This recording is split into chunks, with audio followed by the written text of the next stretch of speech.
Welcome back to another episode of the Max Storm Podcast. Kyle Stitch alongside James Finch, and today we continue our season previews. Chose the Atlantic Division. We start with the Central Pacific. So if you missed those, Max Storm Podcast, which is available on all major podcast platforms, you can find all past episodes, of course.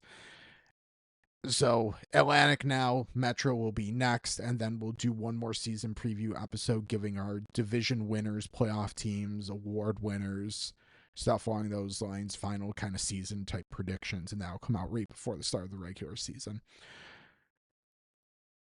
And still relevant, especially this time of the year, are contract projections, including extension projections. That's probably the more relevant one at this point. Available on X, Blue Sky, Threads, at AFP Analytics, also where our content can be found. Got another week and a half or so, 2 weeks before we make our first contribution to Rochester Emergency Veterinary Service. And how we're doing that is we're taking 10% of your monetary contributions to our work that can be done through our Linktree Buy Me a Coffee. We're going to take 10% of those proceeds and donate that to Rochester Emergency Veterinary Service. So still time to get in on this first iteration, I guess we'll call it. Do appreciate if you contribute after as well. We'll figure out how we're going to approach that. But yeah, get in before so you can help a cause as well. And I think one more disclaimer, we're going to be talking about like betting and stuff this episode. We're using more betting odds. We actually don't end up putting a ton of money on this type of stuff, like personally. And if we'd highly recommend, please, if you don't have the money, if you don't think you can afford to lose money or have a problem or anything, please don't take our advice. Maybe even shut the episode off now and move on. We got your listen. We got your opening ad revenue, so you can tune out. But no, in all seriousness, don't bet money that you aren't able or willing to lose. I think with that, we can get into the Atlantic Division. If you're new here, we start at the team with the lowest projected over-under point total. We don't say what sportbook we're using because we don't have a sponsor. If anyone wants to sponsor us, we'd be more than happy to use your odds and everything. So we do that. We give a fantasy sleeper, talk about the team for a little while, usually forget to give a fantasy sleeper, then go back and do like 3 fantasy sleepers a team. We'll see how we do this episode. First one was bad. Last one, I think we stayed pretty on. Didn't have to go back the last one. Yeah, Pacific we did good. Pacific we did well. Central was bad, not great. So we'll see. We'll see when we do this one, but it's kind of how it works. We start with the bottom. The worst team as far as the over under. I would not have expected this. We've done this 3 years now. I think this might be our third time doing this. No, I think every single time this was one of the top teams. The Boston Bruins have the lowest projected over-under, 78.5 as of this recording. Last season, they limped to the finish with 76 points, kind of tore it down. So we do ins, outs. I feel like I didn't know that. Like I knew it, but it's just now kind of registering in my head that the Bruins were last in the Atlantic. Yeah, I guess saying that out loud as well. I mean, I knew they. Like I knew they were pick. not good, but yeah. So ins, Marco Sturm as head coach. Yep. Victor Arvidsson, Tanner Jeannot, Sean Corelli back, Mikey Easimont, Alex Steves, I believe, Jordan Harris. Yeah. So we're joking because we just have last names in front of me, so I'm in charge of matching first name to last name here. Well, no one said you had to. No one said I had to, but that's a personal challenge. And then out. Can you do it with the outs? Cole Kepke. Yeah. Kepke. Parker Witherspoon. Yeah. Ian Mitchell. Yeah. Vinny Lettieri. Marco Lacco. No. Lacco. Jacob. Jacob, I don't know Jakob which one it is, Lacko, but yeah, Jakob Lacko, yep, and Oliver Wallstrom. yep. Not too bad. All right, pretty good. Yeah. So they remade, we'll call it their bottom six slash fourth line. Tanner Janot, Corrali, Esamont. And then even Fraser Mitten, potential if he grabs the 3C Yep. role, he was an addition at the trade deadline, so he doesn't 100% qualify. But it's not like he was with Boston that long last year. No, and he does have a real chance at grabbing a roster spot. So Yeah. In the same breath, just Casey Middlestat also was brought in at the deadline. If we're gonna mention one at the deadline, might as well mention another. yeah.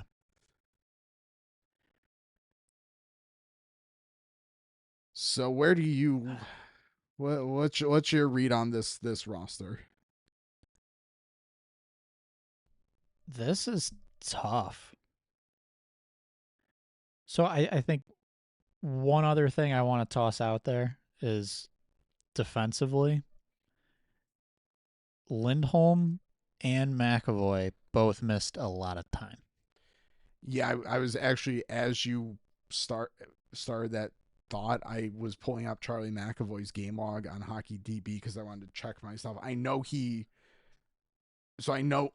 missed after the Four Nations. I was just wanted to check to see if he had missed time before that, but it looks like basically after the Four Nations he was shut down for the season.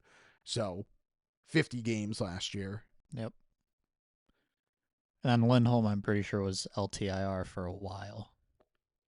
I think he maybe played, and I'll fact check myself. Hampus Lindholm, Elias Lindholm Yes. played the entire season up Correct. front. I should have specified. Yeah, on the blue line, Hampus played the first 17 games of the season, Yeah. and that was it. And he's a top pair defenseman for them. Yeah, did not play past November 12th. Okay. Yep. Man, I have a tough time looking at this division and trying to plan out what I'm going to do here, but I'm going to lean over. I don't, and I'll say this, I don't think that they're a playoff team, but I think the health on their blue line, or what should be health on their blue line, is going to help them. I think they can get low 80s. They're not, again, they're not a playoff team, but there's enough there. I think their forward group is a little better than it was with some of those bottom six additions. I don't, they're still kind of missing some good firepower up front, but they should be better in my eyes. Yeah, their last year Swayman was not good. No. You would think there should be some positive regression there. Yes. As you said, healthy blue line should help. Yeah, their whole first pair in theory, or their top two in ice time at least, were missed a lot of time. Their blue line on paper is not bad. Lindholm, McAvoy, clear first pair. Zadorov, Yoki, Haru have been actually very good together. Yeah, that worked. Last year. Post deadline, that worked. Second line, that's really not that big of an issue. And then Mason Laurie and Andrew Peak. Laurie he has some upside.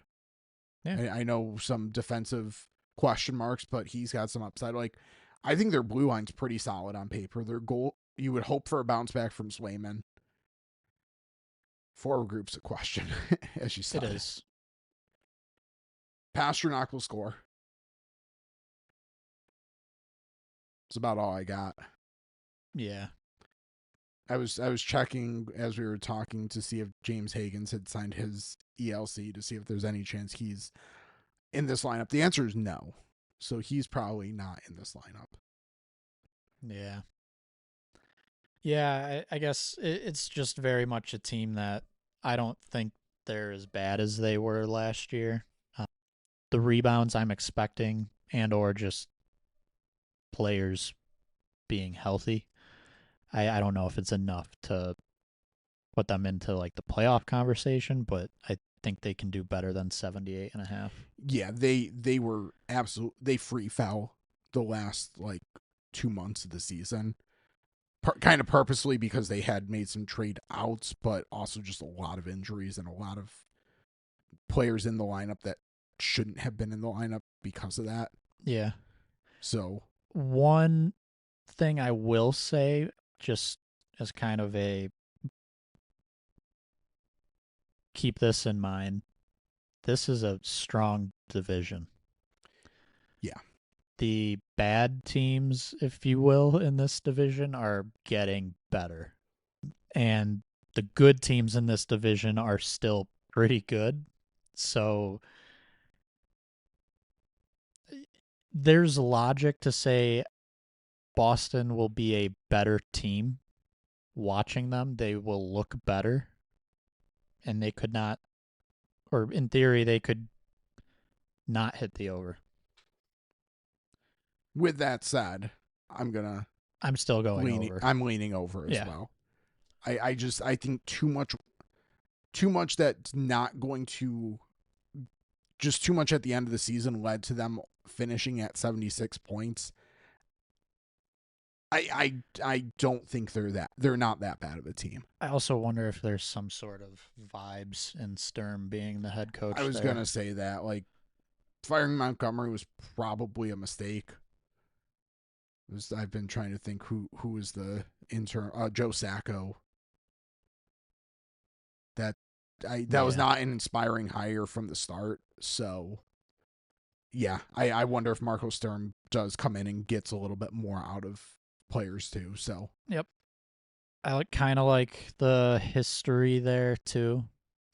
Maybe that they can just, I don't know.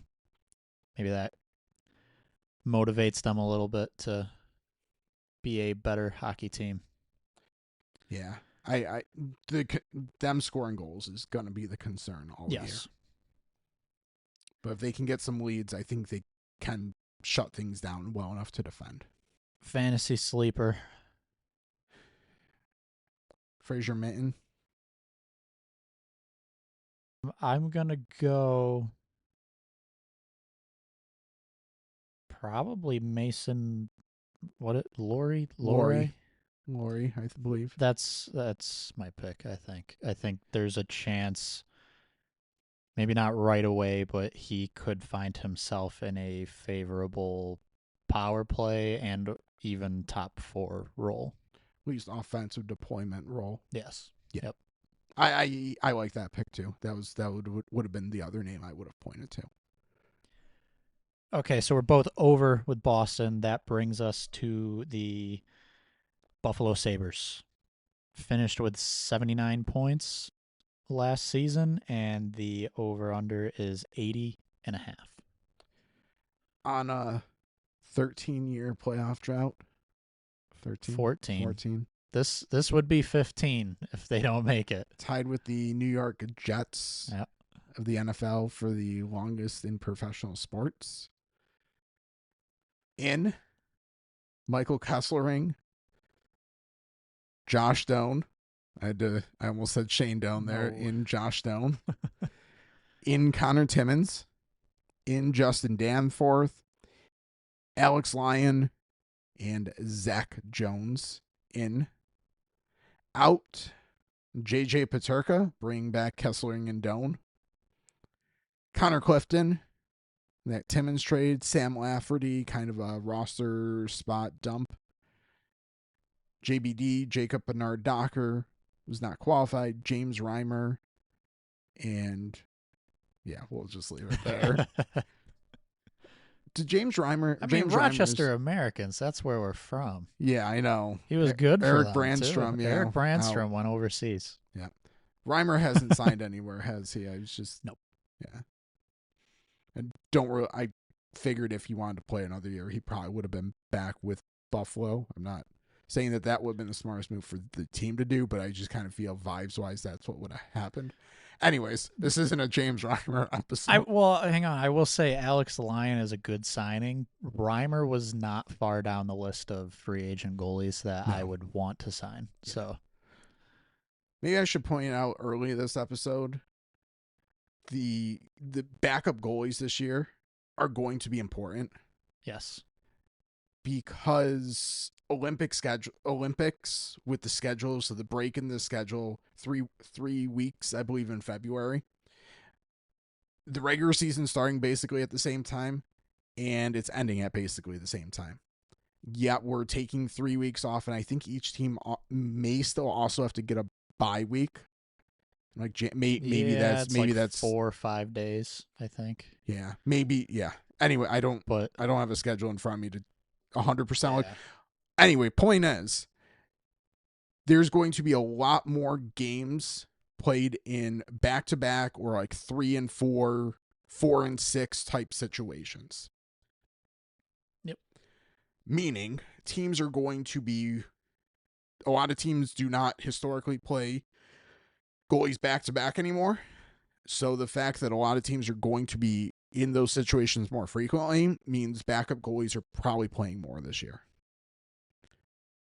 Also pointing out with Buffalo, for example, because right now penciled in goal, Ukko-Pekka Luukkonen, Alex Lyon, probably the NHL backup, Devin Levi probably in the AHL, but maybe does factor into some NHL games depending on how schedules work out as well. yeah. Goaltending in the past couple seasons has been the question mark. Well, Well, last a year question mark. it's flip flopped between that and the ability to score goals. So we're due for questioning their ability to score goals this year and getting good goaltending. Which what has happened this offseason kind of plays into that. Yep, Nice transition there. we're professionals at this point. Are we? I don't know. JJ Paterka's no longer on the team.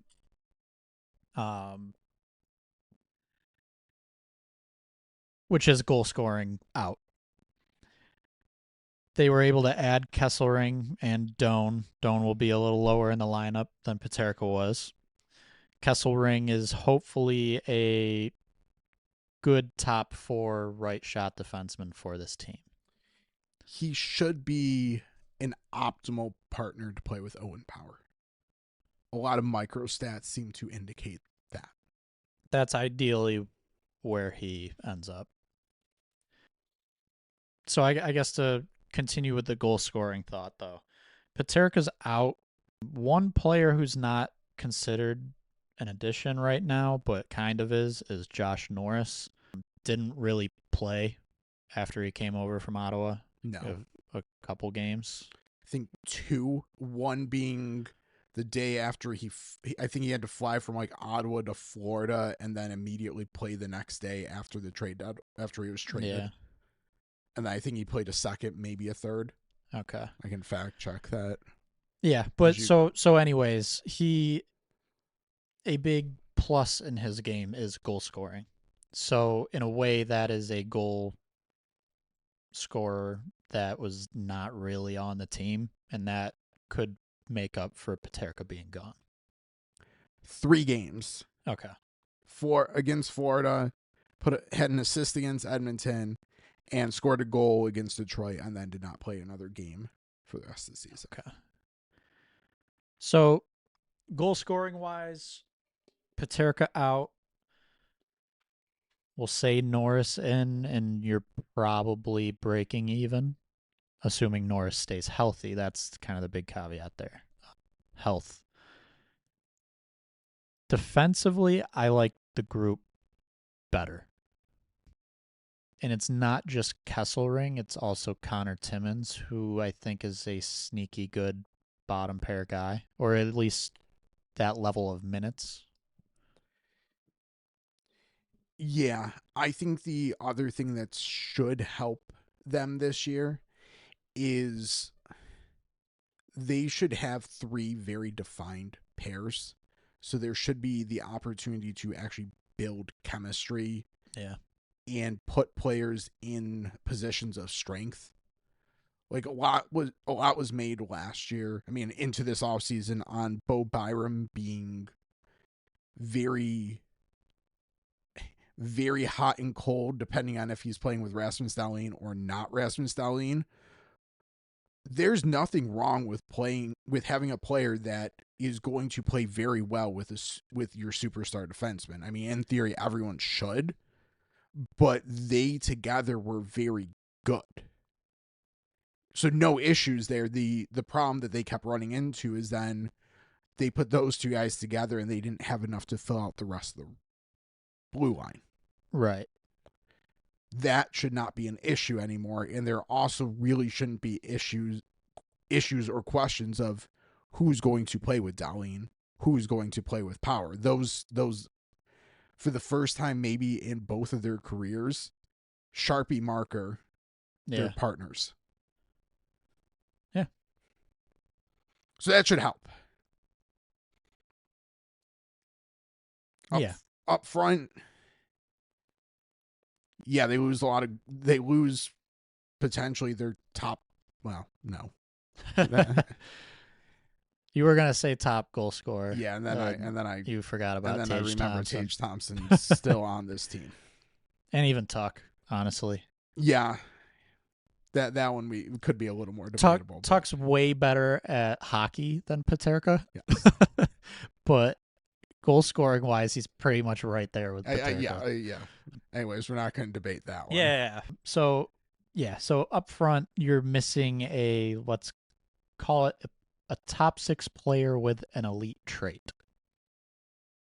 So there's now room for someone to kind of fill that Paterka role. Could be Zach Benson. That's kind of a favorite choice from a lot of people. Could be someone like a Jack Quinn.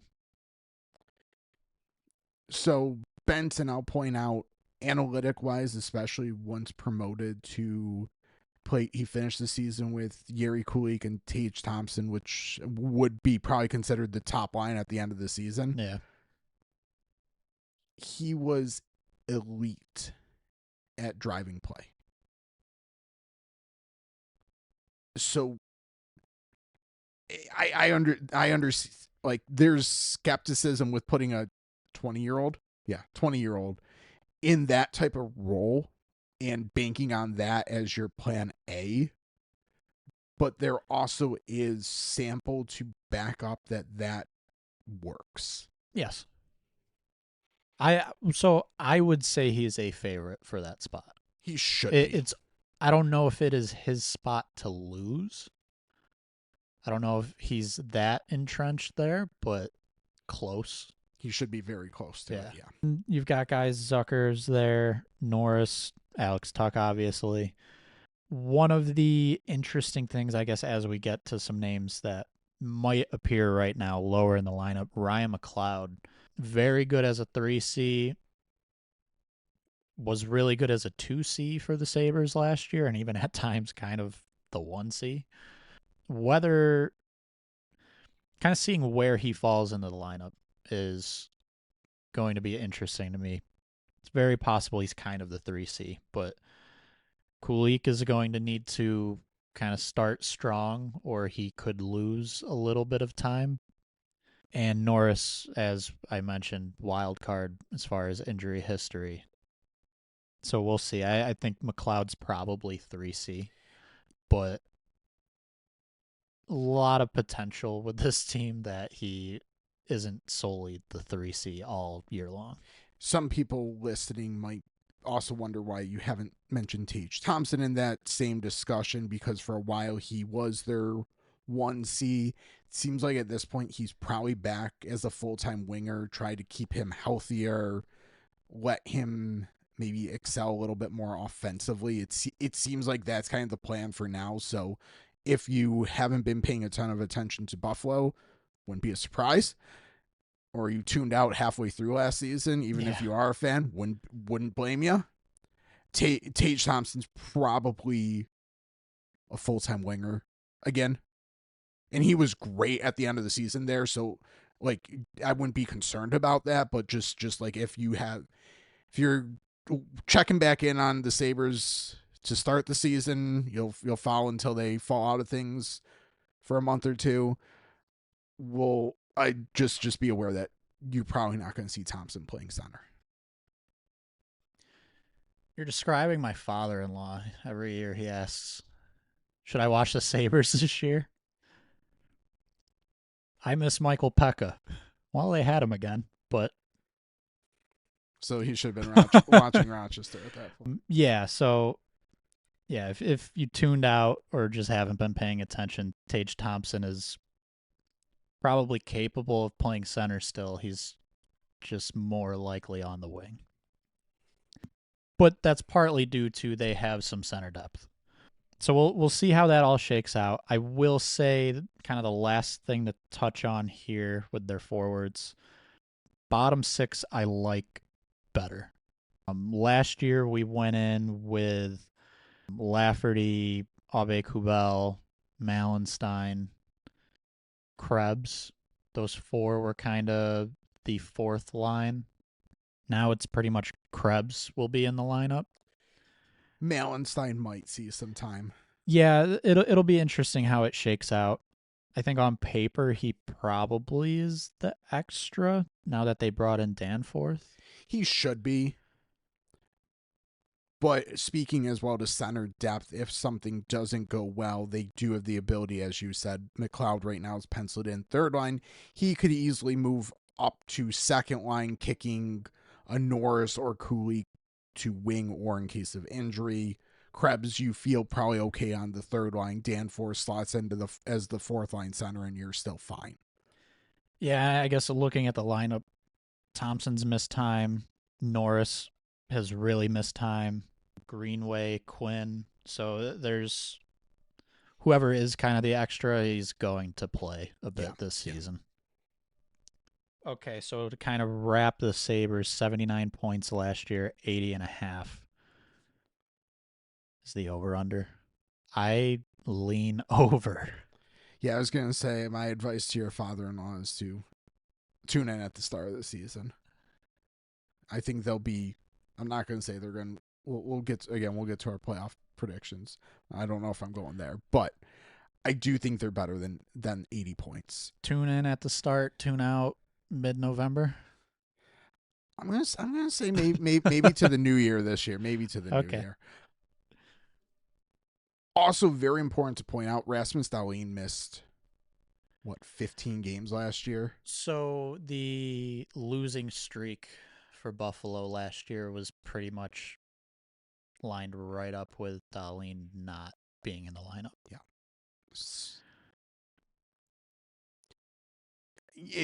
It's hard to sit here and predict full on, like, it's hard to say that he's going to play every game, but if he plays them, if he doesn't miss quite as much time as he did last year, there's your wins right there. I think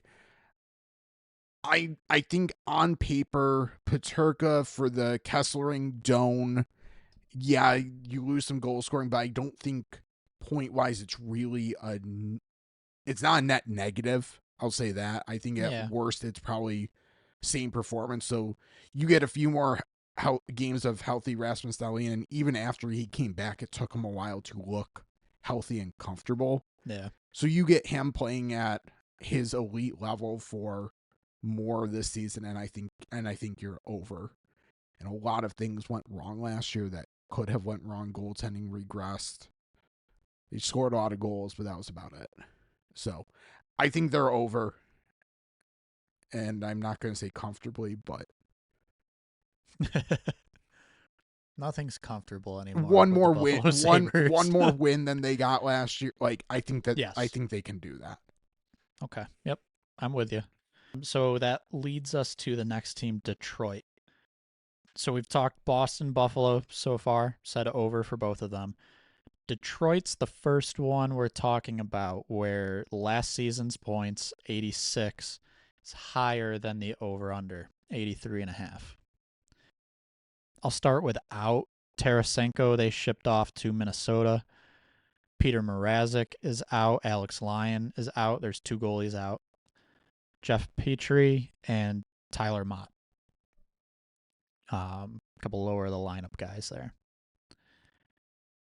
In John Gibson, so he will now be with Cam Talbot.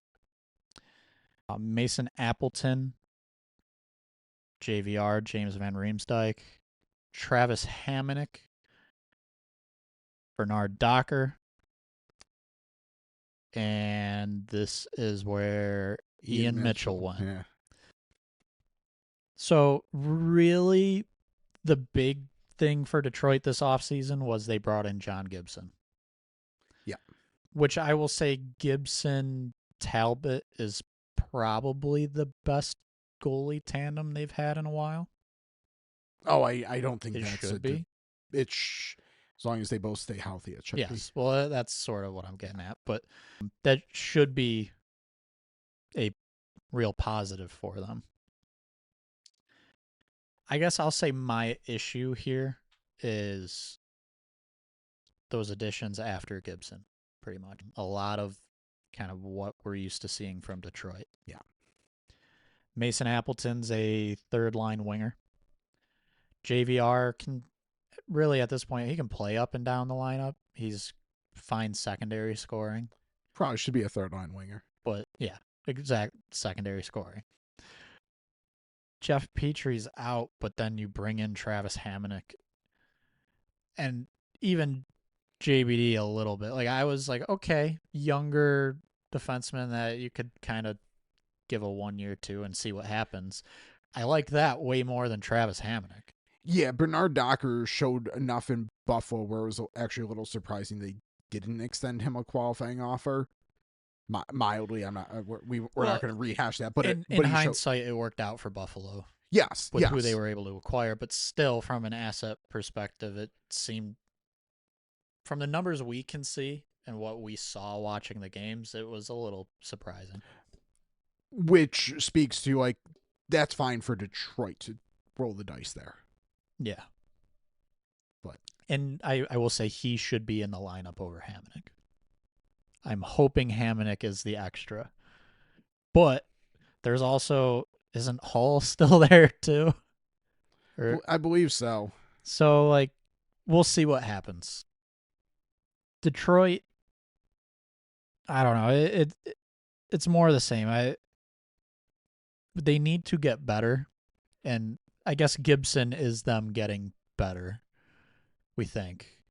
But up front, forward group, they're not real. They're kind of just Tarasenko out, Appleton and JVR in, I guess. That's fine. But are they better? I don't know.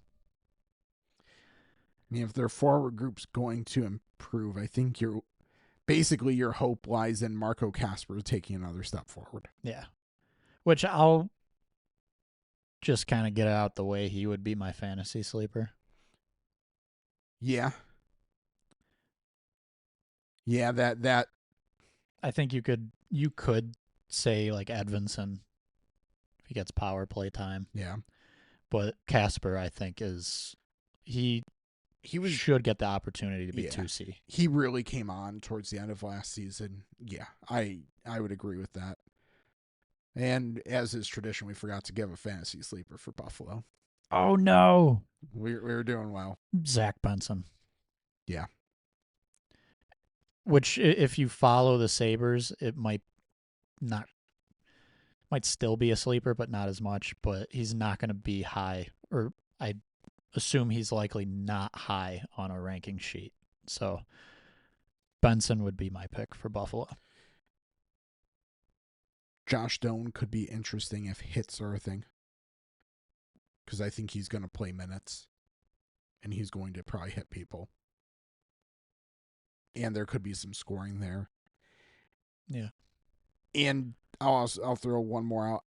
Jack Quinn, about as things went as badly as could have last year, he started to show some flashes of the offensive ability at the end of the season. He might be the other one to gamble on. But if Benson's playing top line minutes with Tage Thompson, yeah, you draft him. Back to Detroit. Yep, back to Detroit. Kasper's the fantasy sleeper. But in general, so Detroit, like, I'm going to say under for Detroit at 83.5. So I have them losing at least 3 points. I don't think that's insane because I feel like a lot of these teams are getting better, and I don't know how much better they are. I think Gibson is a plus, but is it enough that looking at Buffalo getting a little better and some other teams to come getting a little better, I have to go under somewhere. I'm going with Detroit. Yeah, I've been basically since I said over for Buffalo looking, okay, where am I going unders? Because I don't love going under for Detroit here because, as you said, Gibson, they're, but things have went about as well as they could have, honestly, the last 2 years for the Red Wings. Yeah. Patrick Kane's still produced at a very high level. The top line has been very good. Very, very good. They started off super strong. Was it Yeah, last year? I think so. Larkin has been very good. Yes. Raymond really has come on. Yep. DeBrincat was had a yeah, I think it was last year, really hot start. Could be thinking even 2 years ago at this point, but yeah, a lot has gone right for them. Outside of, I mean, we've hit on this how many times? Outside of like four guys, maybe five guys, I have no confidence in them in their forward group, and outside of two guys on their blue line, I have no confidence in their blue line. Yeah. Maybe 2.5 Albert Johansson. Mm, Yeah. Like, sure. yeah, I'll lean under.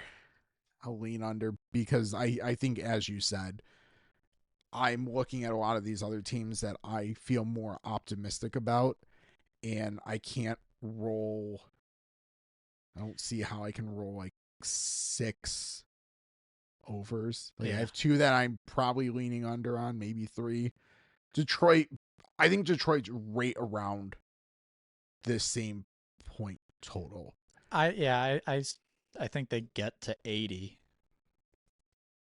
maybe even like 82. And I mean, we're talking 83.5 as the over under here. Yeah. So, I feel pretty okay about saying over for Boston, pretty okay about saying over for Buffalo. Detroit, I don't feel great either way. Sure, I'll keep under. Maybe I'll change by the end of this episode. Montreal, 91 points last season, 89.5 is the over under. Additions: Noah Dobson, Zachary Bolduc.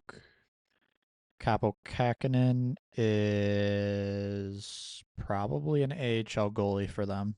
He definitely is. And Dobbs and well, Dobes and I Fowler. I will say I was thinking of him as if he's like a scratched third goalie. He's not. Yeah. He's not a goalie Yeah. getting dressed in the NHL. And some like kind of depth defensemen were added. Out Christian Dvorak, Joel Armia, Savard retired. Emil Heineman was in the Dobson trade going to the Islanders. Logan Mayo, what is that one? He's on the St. Louis Blues now. He was traded for Bolduc. I made that too small. Pizzetta, Caden Primo to the Hurricanes. And then kind of some depth guys, Harvey Pinard and Bear Boulay.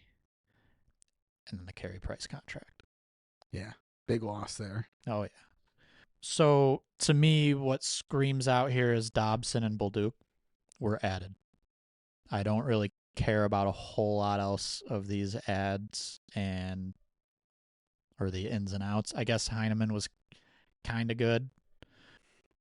Mailu was sort of a nice prospect, but you added Noah Dobson. So I think they pretty much got the way better player on forward and defense looking at those four names. Yeah. I wouldn't full on gloss over the combination of Heinen and Joel Armia out, in that both were Yeah. very solid, kind of defensive two-way bottom six guys. And looking at their lineup right now on paper, if I had a concern, a player in that role might be towards the top of my list. Probably not Okay. number one, but I wouldn't full on dismiss those losses. But at the same point, they're still should not have been playing more than third line minutes. That's fair. Okay, so I guess real quick, goalies. So Montembeau and I don't know if it's Dobes. It might be one of those. Dobes. Is it Dobes? Okay. They're fine. Good goalie tandem. Yeah. Montembeau is probably one of the more underrated goalies at this point. Yeah. Or has overachieved. But yeah, I mean, he's been I solid for multiple seasons. I would agree with you. And they haven't been a great defensive team either. So I'm fine with their goalies. Defensively, they look a lot better than past years. It's really Dobson, and then having Hudson there is huge. And you've got guys like Gooley and Matheson there still. They brought in Carrier towards the end of last season. Alex Carrier from Nashville. He was. Yep. He was good for them. He was good for Montreal, and he definitely on paper helps round out the blue line. Strubal's in there. You've also got Jack Eye. Yeah. But yeah, just in general, a much better group. The glaring issue for me is 2C. Kirby Dach. Or Newhook. Or Evans. Or no one that I'm real excited about as a 2C. Maybe Bolduc. Yeah, I was thinking that. I think in his junior days, he was at center at times, and he really wasn't with St. Louis. So I don't know. I would sort of like to see them try it because I think he has more potential than any of their other 2C options. Oliver Kapanen. We have cap wages depth charts in front of us.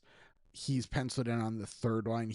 I've seen his name thrown around once or twice to be the 2C.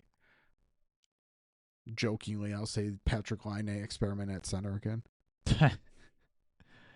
Basically, it's possible they need a 2C still. Yeah. Which it was pretty much rumored that they were looking for a 2C this offseason. Didn't end up really bringing in a clear 2C, but we'll see. In general, would you say a better lineup?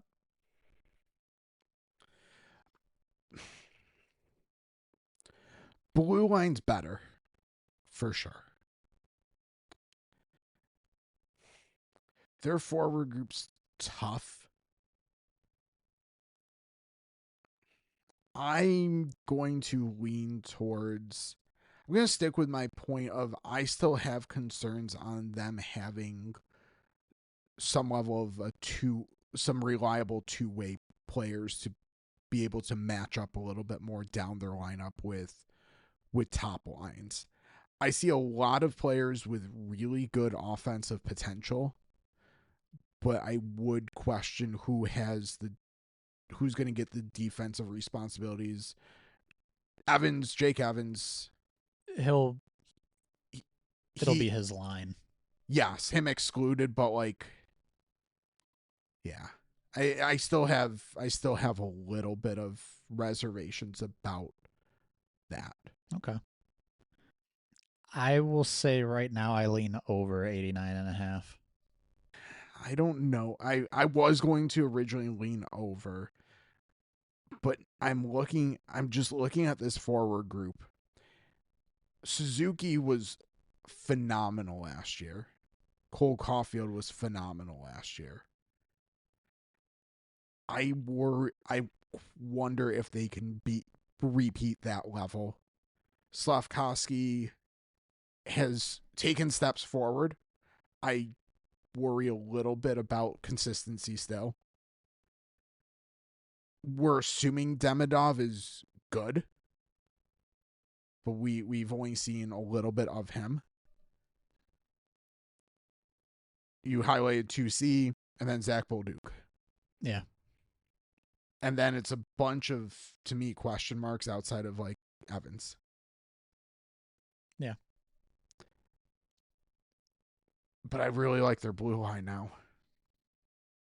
Year 2 for Hudson. And they've got Dobson. I know. I'm going to lean under. Okay. A lot went really right for them last year. With that said, I do think their team's a little bit better, but I don't know if it's, I don't know. They had some pretty good luck last year. So I'm going to lean under, but man, is that one a tight one for me.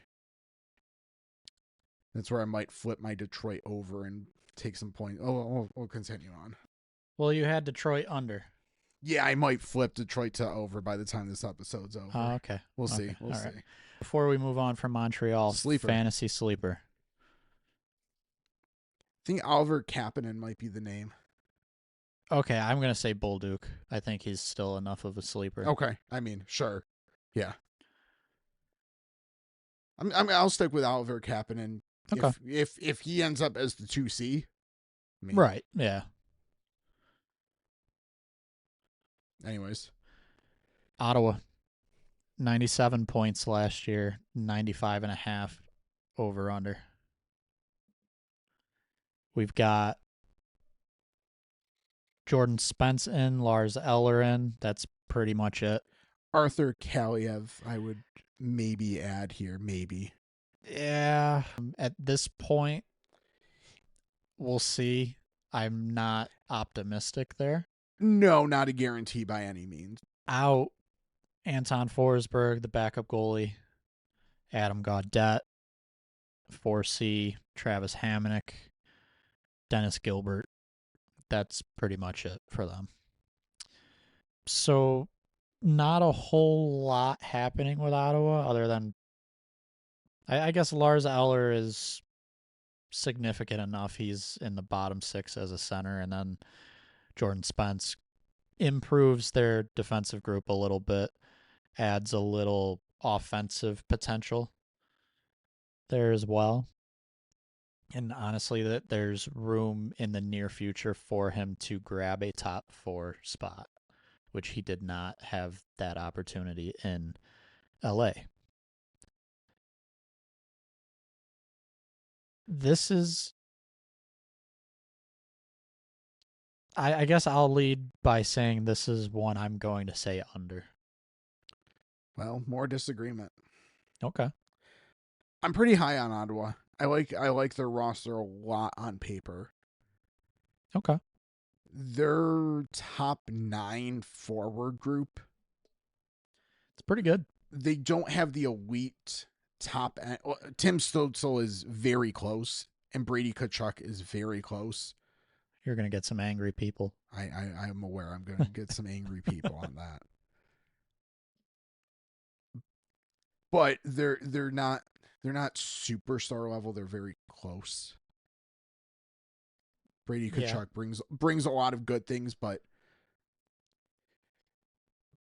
anyways, Tkachuk, Stützle, some combination of them, Drake Batherson, Fabian Zetterlund, Ridley Gregg, Shane Pinto, Dylan Cousins, Claude Giroux, David Perron. That's a very solid top 9. Giroux and Perron getting older.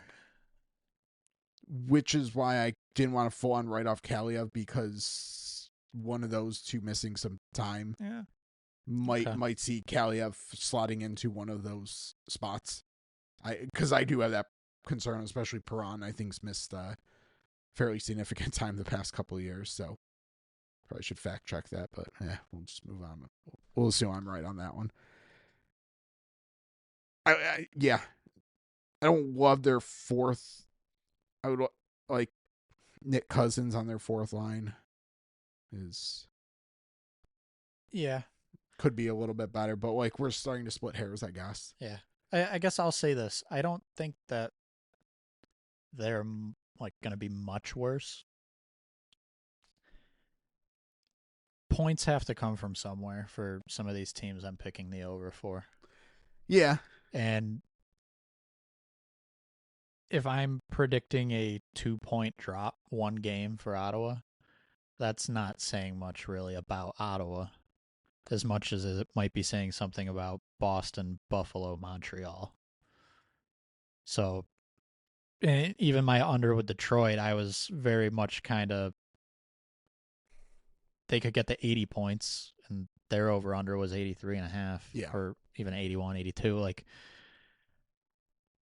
so I'm not saying under 95 and a half is they're going to be below 90 points, but I think they could be a little lower, drop a win or two from their 97 last yeah. season. I mean that's it's certainly fair. It, in general, and we've I think agreed on this. You pretty much mentioned it. This division is getting a lot stronger, Yeah, yeah. and I think it's going to be a. I don't feel comfortable really with any of these overs or unders. No, I think the two I feel most comfortable about are the two we started with Yeah, because I think the division as a whole, like I think every team in that division could easily be 80 points. yeah.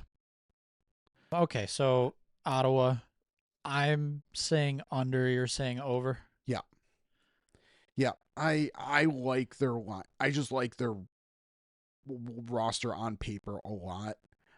I think top to bottom, it's honestly one of the stronger ones in the league. Again, I picked them over Toronto in the playoffs. I know you did. Maybe I'll do that this year. One interesting one that player that'll be fascinating to see how he starts the season is Tyler Clevin. Was not great in the regular season, but playoffs started to make an impact. Also quite young, quite NHL inexperienced. Well, if he's, I already think their blue line's about. I mean, about as good as it's been in a long, long time. Yes. If he can play like he did in the playoffs, like they have three very solid pairs. Allmark missed time last year with injuries. Him staying healthy would be big. Levi Marilainen was solid in relief appearances. Well, time when Allmark was out and Anton Forsberg was out. So Yeah. I don't know. I feel I like their lineup a lot. I think they're very solid, top to bottom. They have a center. They have Shane Pinto that they can move up when Dylan Cousins inevitably is not a second line center for them. It's probably my biggest concern there. Yeah. But Okay. big fan of Ottawa's lineup. Fantasy sleeper. I have two.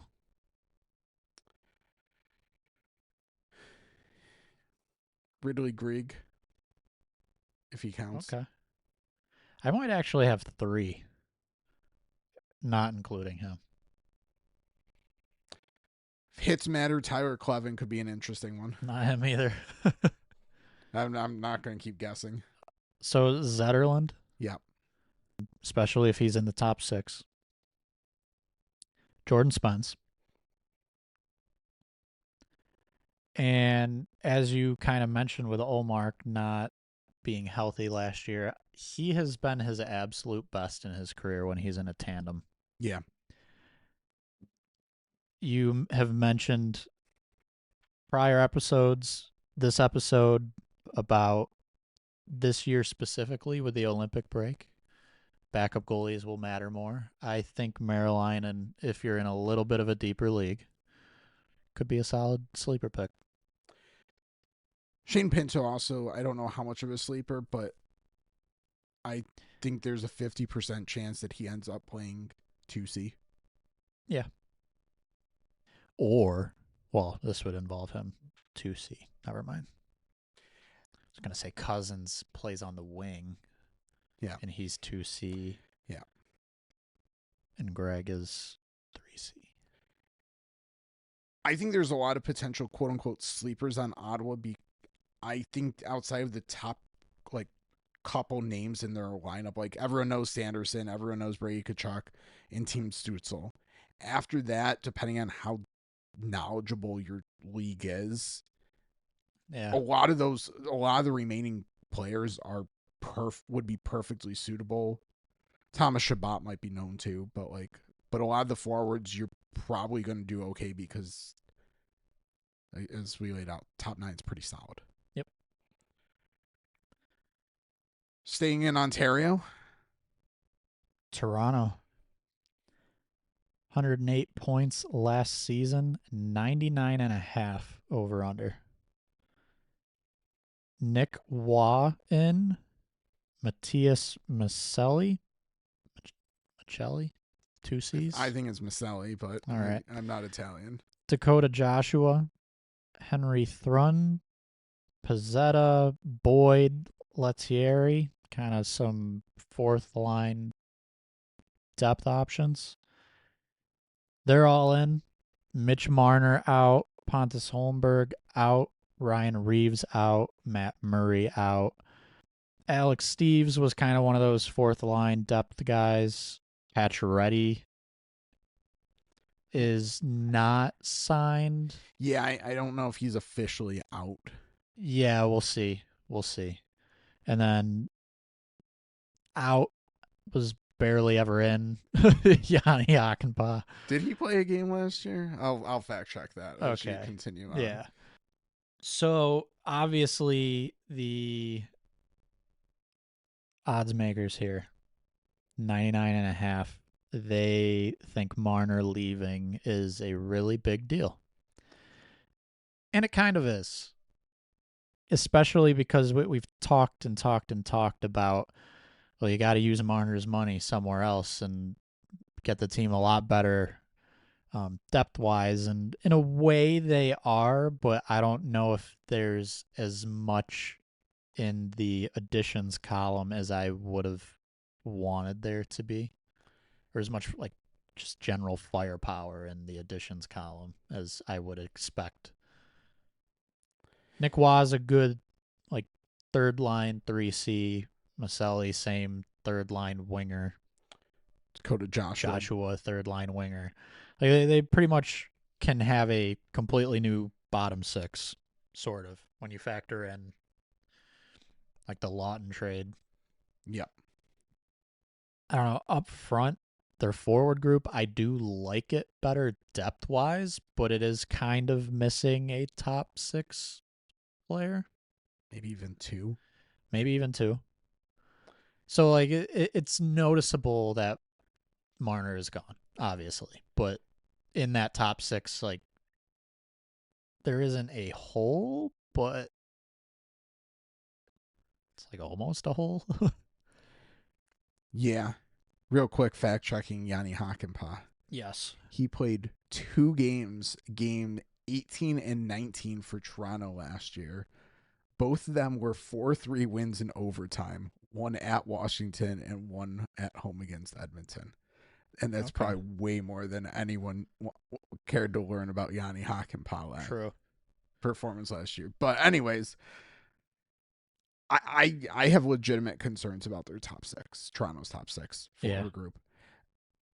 The depth charts we're looking at, cap wages again, have T.S. Maselli as the right wing with Matthews and Knives. Like, I don't think that's, might not be correct, but I don't think that's a bad estimate right now.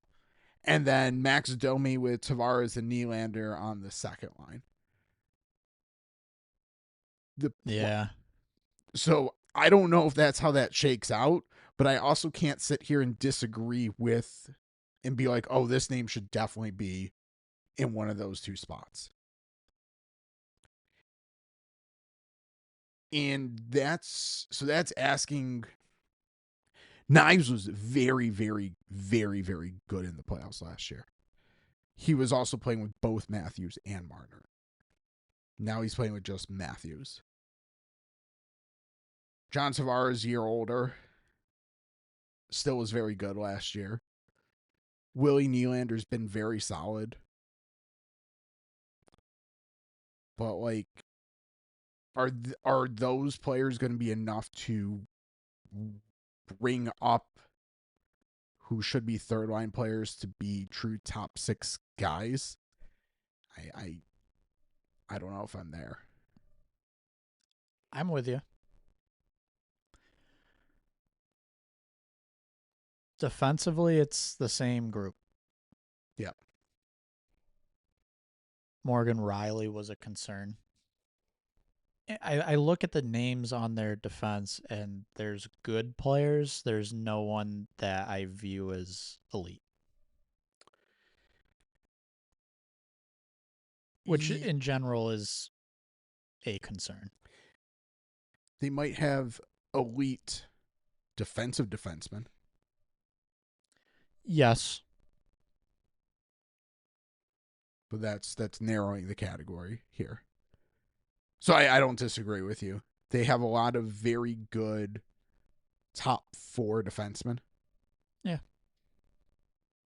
And even, actually, I shouldn't even say a lot of. They have four good top four defensemen. Injury concerns with their goaltenders. When they are both healthy, it is a very good tandem. Yeah. They also have Dennis Hildeby. Yeah, who was solid. Yeah. So Yep. that'd be probably my least so Yes, your I agree. point's well taken, but also I feel probably most okay with the goalie situation. I agree. Going through their roster, do you think, so talking over under, do you think they drop more? Well, okay, do you think they drop 9 points? Would you say under on Toronto? I'm gonna go under. Okay. This one's so tough. I think they're right around 100, to be completely honest. Yeah, give me the over here. Give me the over. I think I say over as well. Actually, you know what? No, I'm going to be different. I'm going to say under. I'm going to say Marner being gone is just too much to handle. It's going to impact Matthews. Yeah. Gosh. And if there is any issues with scoring, and I know Marner was not a goal scorer, but just in like general offensive ability with this team, if there is any issue, that's going to be a loud story. Yeah. It will get even louder if Marner is going nuts with Jack Eichel. Yeah. So I guess I'm a little bit of foreshadowing there that maybe there's a little drama in Toronto because Marner's gone, but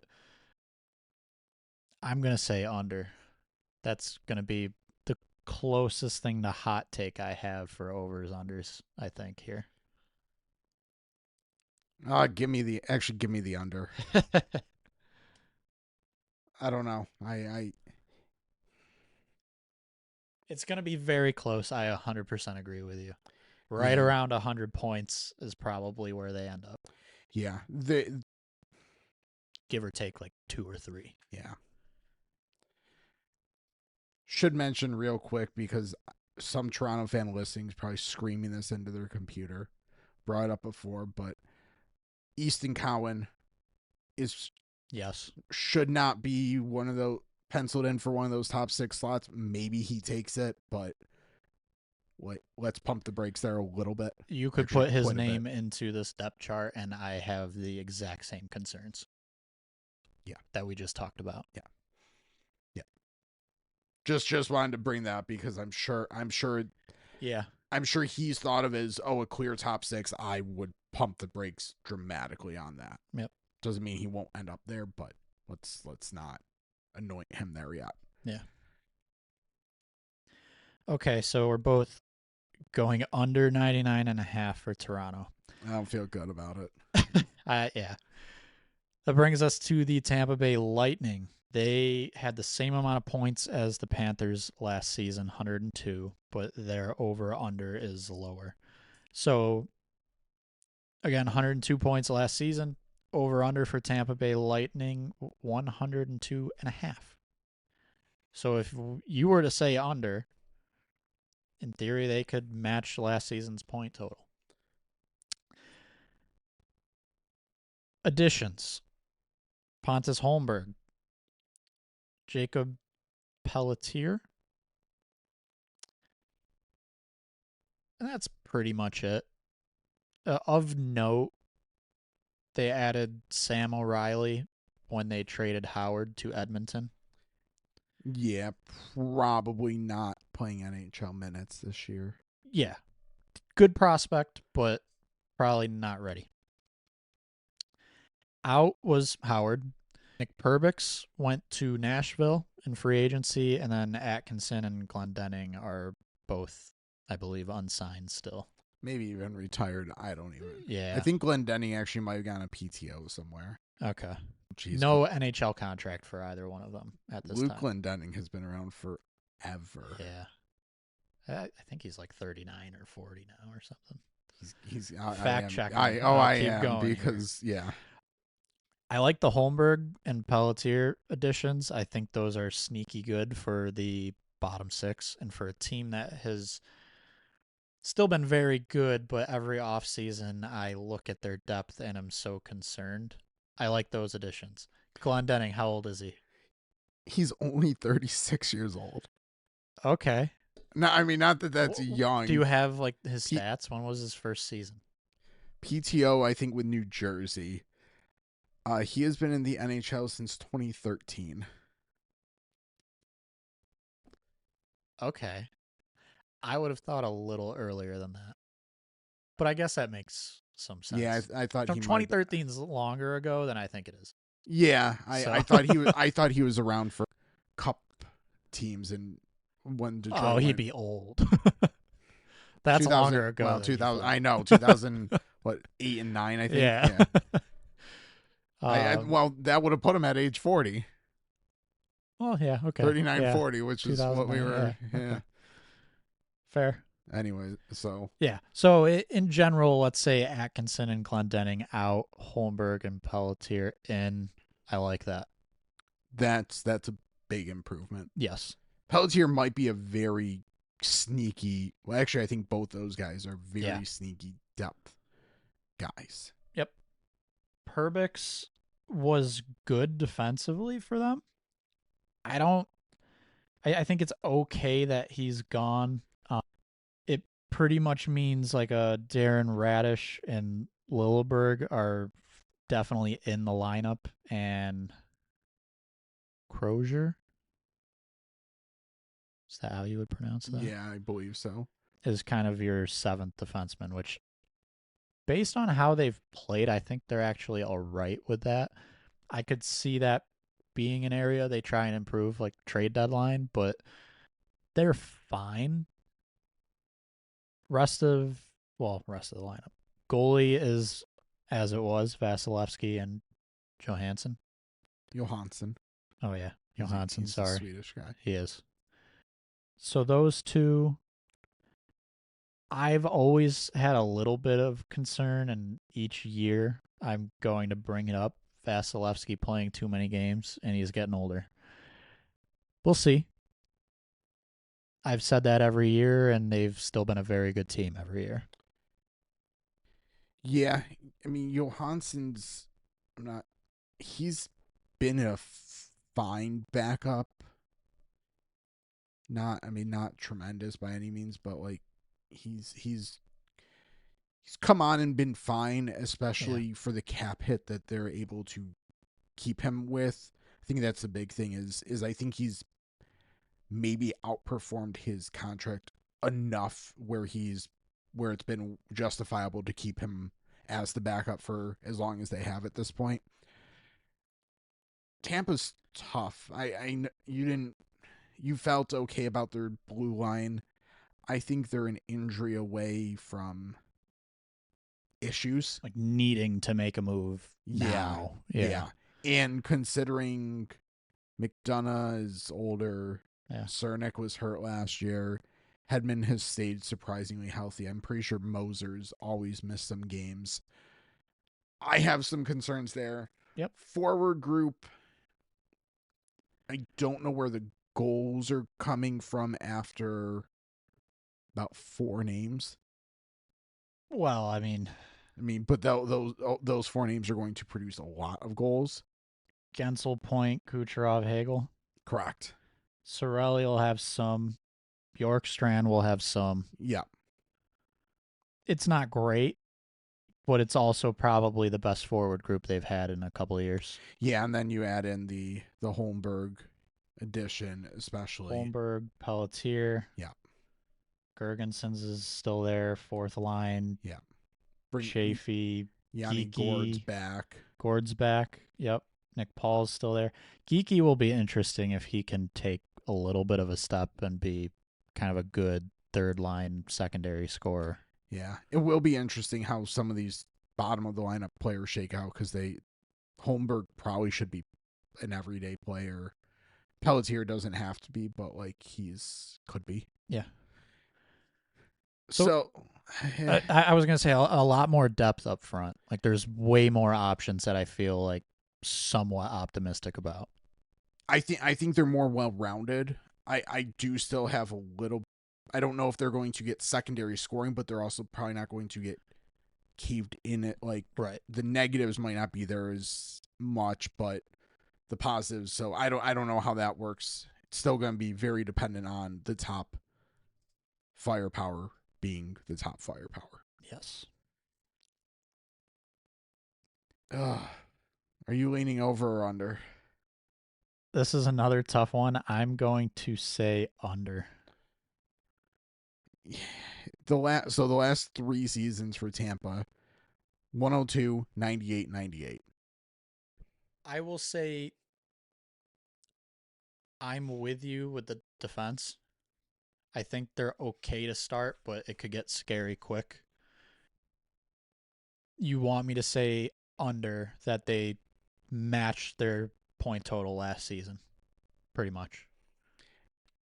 Like that's under. So I'm fine taking the under on Tampa Bay. I think I'm going to agree with you. I don't see enough of an improvement to say that they're better. And I'll even go back to the point I made a little while ago. This division is improving. Points have to come from somewhere. And if you're asking me if Tampa Bay loses or doesn't even lose any points, they just finish where they did last year, I'll take that. Yeah. Yeah, I again, I don't feel good about this one either. There's enough high-end talent on that roster that we could be wrong. They could end up with 110 points. Yeah, easy. This leaves the Florida Panthers. Oh, wait. Fantasy sleeper. Fantasy sleeper. Which, did we do a fantasy sleeper for Toronto? Nope, we're bad. Okay, real quick. Toronto fantasy sleeper. I'm going to say I'm Maselli. I think it has to. I'll take the cop out. I think you got to figure out who's getting who's getting opportunities with Matthews and who's getting opportunities with Tavares and Nylander, assuming those two are on a line together.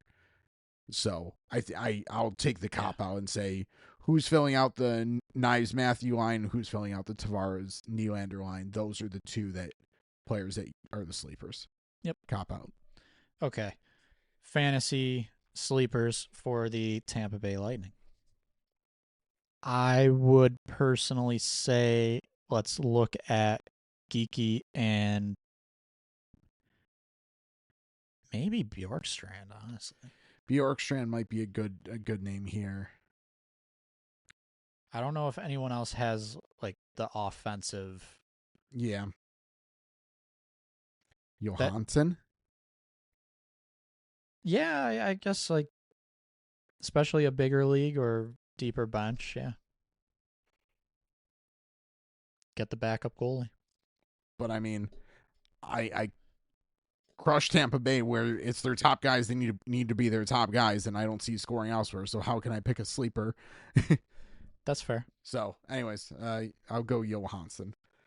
Okay, so now that leaves us with Florida. So 102 points last season. The over under is 106 and a half. So the two-time back-to-back Stanley Cup champions are given an over under where you could pick under and still have them improve off of last season's point total. Last season, they had traded Spencer Knight. They brought in Vitek Vanacek. He left. They traded for Daniil Tarasov. They also brought in Luke Kunin, Jeff Petrie, and Nolan Foote. They lost Nate Schmidt, who played a big role for them in the playoffs. Nico Sturm. That's pretty much it. Some other depth guys. But from their roster, that's pretty much it. Yeah. Yeah. Justin Sourdeef maybe would have snuck in as a depth This player. year, They trade, yes, this year trade him away. But yeah, he didn't really play. Neither did Nico Sturm really play in the playoffs. Yeah. So not a whole lot of change. Petrie's kind of the defenseman of the year for the Florida Panthers. Yep. Or new defenseman of the year, I should say. OEL, Schmidt. Now it's Petrie. Yep. I feel a little less excited about Petrie versus those other two. But we'll see. You never know. In general, this is the same team. Everyone thought it would look very different. They managed to bring back Marchand, Bennett, and Ekblad. So not subtraction for the whole season. Matthew Tkachuk's going to miss probably half the year, which is not insignificant. Nope. And the fact that they can put him on LTIR to start is going to allow them to kick the can down the road on being salary cap compliant. Yeah. At some point, if everyone's healthy, they're going to have to move out probably Evan Rodriguez. From a cap hit perspective, he's kind of one that's being expected, I guess. But we'll see what shakes out. Important to point out this year, the new playoff rule for being salary cap compliant, your lineup that you put out each night has to fit under the salary cap, so they can't full on abuse LTIR. Yep. But yes, otherwise, same team. Mackie Samoskevich, I don't know if we want to count him as an addition, but he'll be a full-time player this year for them. Yes. Yeah, so up front, I mean, they're pretty much a three-line team. Boqvist. I always mess that one up. Tomas Nosek. And Luke Kunin is kind of the fourth line. That's very much a fourth line. It's probably one of the weaker fourth lines that they've put out in a couple years. Yeah. Defensively, not bad. Still pretty good. I mean, Forsling, Ekblad, Mikula, Jones, and then Kulikov's still there doing his thing. Petrie's kind of the new man in town, as we mentioned. So, in general, they're fine defensively. Like, they'll be pretty solid. I wonder about Bobrovsky. He is as good as the Panthers were. Obviously, they won the Stanley Cup. Bobrovsky wasn't that good. He came up clutch when he needed to. Which he's always done that. Correct. Yeah. So for me, though, there's enough signs of not or I'll just call it decline. He's an older goalie now. Yeah, he is close. I think Um, he is 39, unlike Luke Glendening. okay, fact check Yeah, that. I will. They don't have Spencer Knight. There isn't a goalie ready to take over. He's not 39. He's 37. He's 36, will be 36. 37 in a couple weeks. Oh, okay. So 37. Yeah. Should have recorded the Metro first. Yeah, Bobrovsky's 37 or Okay. will be 37. Yeah, so don't have a goalie ready to take over. Tarasov wasn't great with Columbus. We'll see. Hopefully he can rebound here, but I'm not confident that if Bobrovsky is in clear decline and needs help, that Tarasov can split time with him. That's my main concern with Florida. Even with Tkachuk out for possibly half the season, they're going to be fine at forward up front. That said, 106.5 as the over under. I'm going under. Let me real quickly point out AJ Greer and Jonah Gadjevich. Gadovich are also still with the Panthers, so more fourth line options. Which honestly, I feel like Greer will play. Probably. Gadjevich will probably play too at times, not every game. Anyways, yeah. Yeah. So it's not as different from the playoffs as. Yeah. With all that said, again, nothing's easy, but I feel pretty comfortable on the under here. Yeah. Also because Florida, not going to say they don't care about the regular season, but they're at the point where they just want to get into the playoffs. Yes. Get their healthy. Yeah. They shut it down the stretch last season. Yep. And that worked out fine. Yeah, they pretty much know they can, I guess, call it tread water into the playoffs and turn it on. Yep. So I think this is a pretty easy under, which is crazy to say on the defending Stanley Cup champions, but like they know they don't need to be the best regular season team. Yeah. I mean, I as we kind of did just then, Tkachuk's going to be out for a while, so you can feel a little down about the forward group for a chunk of the season. Defensively, I'm not quite as high on them because it's Petrie. And then in goal, I've got some questions there. So all that put together, yeah. And I can pick under and have them still get to the points they had last season. I'm there, under. Fantasy sleeper? Samoskevich. Yep. Pretty easily. Maybe Luosterainen. I'm not any more likely to draft him than I would be. Well, like I'd pick Rodriguez before him. Well, yeah. We can I just guess skip with Samoskevich. That's I would say Samoskevich. Yeah. Okay, so the main thing about this episode is we had one difference. I would like to change my Detroit. You're gonna change your Detroit. Okay. Yeah, I'm gonna go Detroit over. Two differences. Yep. Wait, three differences. So Detroit, I'm under, you're over. Yep. That was 83.5 points. Montreal, 89.5 points. I'm over, you are under. And then Ottawa, 95.5 points. I'm under, and you are over. So what that ended up being, you have 4 overs and 4 unders. I am 3 overs and 5 unders. Yeah. We shall see. Yeah. But I think it's very, very feasible. I'd almost say very likely that every team in this division has at least 80 points. Yes. This division will be it'll be a lot closer. Yeah. Yeah, there could be 15 points separating first to last, and I would not be surprised. That put it about 100 to 85. Yeah.